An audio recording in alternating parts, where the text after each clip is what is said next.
Canada 2, USA men's national team 1, and USA finished 4th in the CONCACAF Nations League.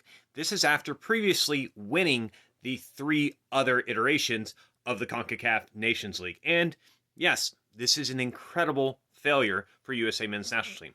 And I bet most of you are expecting a complete meltdown, maybe even I'm going to cry on camera, or doom posting about how US soccer is doomed to fail before the World Cup. We're not even going to make it out of the group, but find a different channel because that's not what I'm going to do.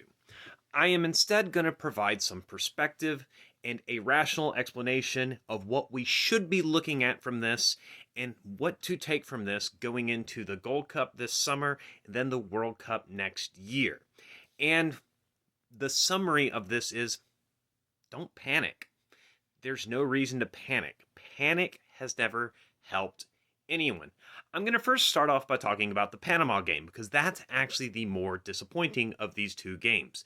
The Canada game, we didn't play our best 11 that we had available. We played some new guys, and Canada played mostly their best 11 players, and they beat us. And they were better than us on the day. But with the Panama game, let's take a closer look. So for starters, Panama played a low block and sat back and defended the entire game. Look at the stats here. 67% possession to 33, 11 shots to 5, 6 shots on target, 2 for Panama, shots off target 5 to 3, and then we have the expected goals of 1.69 for USA and 0.7 for Panama.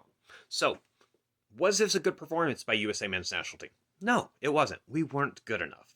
We were poor, and it showed, and we failed to break down a well-organized low block by Panama.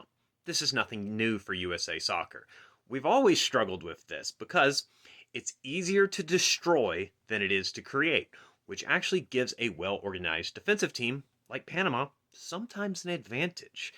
And even then, though, we still produced enough chances that, according to the data, we normally would have scored 1 to 2 goals in this game on any given day. Now, a lot of you are going to say, oh, he's citing expected goals again? What a moron! Well, this is exactly what expected goals are for. Expected goals give us an idea of how many goals we should expect to score on any given day when we don't score goals on any given day. That happens. That's part of soccer. Sometimes everything you touch turns to goal. Sometimes you can't buy a goal. But creating high-quality chances is the best predictor for scoring goals. On that topic real quick, if you don't believe me, take this book, for example, How to Win the Premier League by Ian Graham, who was one of the heads of the data analytics team for Liverpool when they won the Premier League with Jurgen Klopp. And one of the ways they convinced Klopp to come to Liverpool was they used the expected goals model and showed him a Dortmund game to where Dortmund lost, but the model showed that Dortmund actually outplayed the other team and deserved to win. And Klopp agreed with them that they were the better team on the day, but lost due to chance or just good finishing on the other team's part and poor finishing on theirs. But on a normal day, this would have probably ended up in a Dortmund win. So you can't reject expected goals altogether just because you want USA to suck and it be their fault. So back to the Canada game. The one bright spot was Diego Luna. Diego Luna had an assist on our goal today, and it was brilliant play by him, and he was good throughout the game. For the assist, he actually received the ball on our side of the halfway line, on the opposite side of the field he was when he actually made the assist. He helped switch the play, continues his run. Timothy Weah then makes a good run with the ball, plays it into Luna, and Luna sets up Agaman for the finish for the only goal we scored this game. And he was good throughout the game. He was probably the one player for USA men's national team that I felt just deserves praise in this game. Now, we didn't play a full-strength squad or our best 11, and I think that showed. Canada did, and I think they deserved a 2-1 win today. They were overall better than us.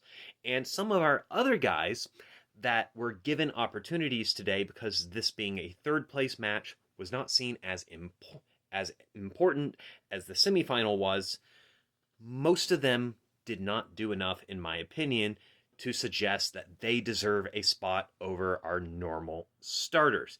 It's also worth mentioning that we were missing some of our best players, period, from this roster. We did not have Balogun, we did not have Ricardo Pepi, we did not have Johnny Cardoso, we didn't have Anthony Robinson or Serginho Dest.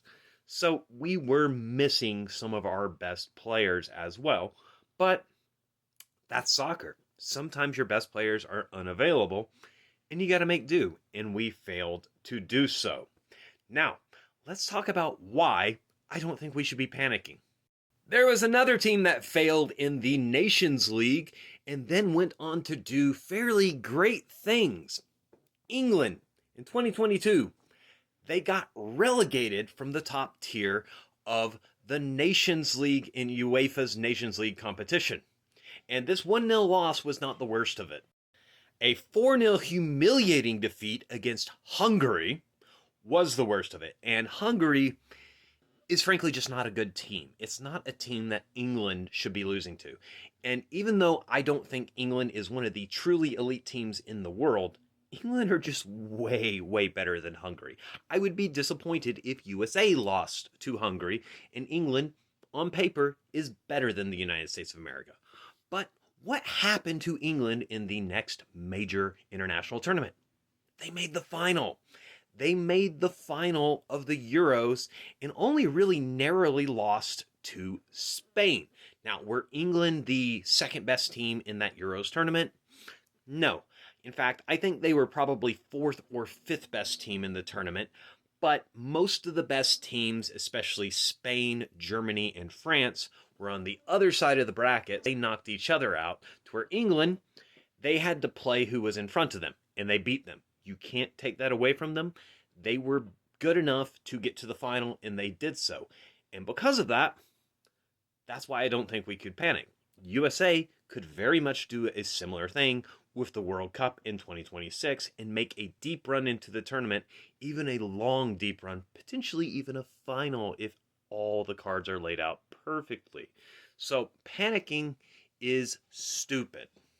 Now, what about this guy, Mauricio Pochettino, especially after he said this line?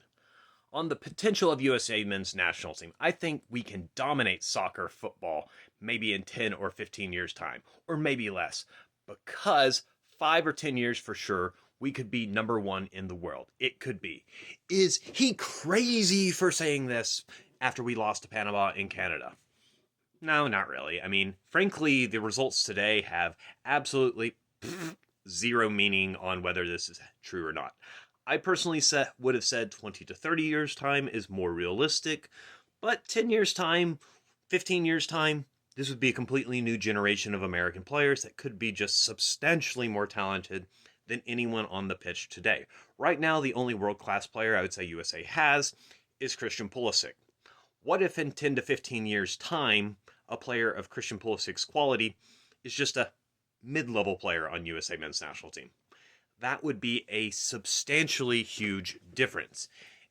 And as far as Pochettino goes as a coach, I'm basically going to take the same position I did during the Berhalter era, where there was a fanatical obsession with wanting him fired basically the entire time he was the coach of USA men's national team, even when he was successful.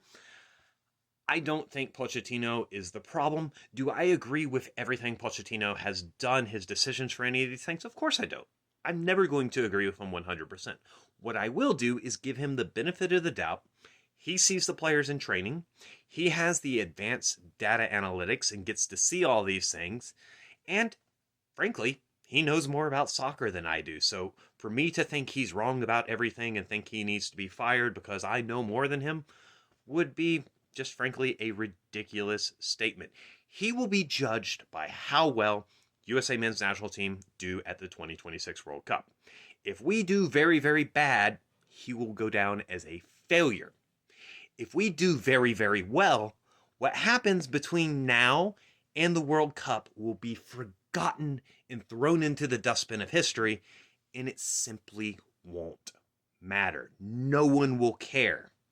But at the end of the day, in summary, this is not good. We need to solve the problems.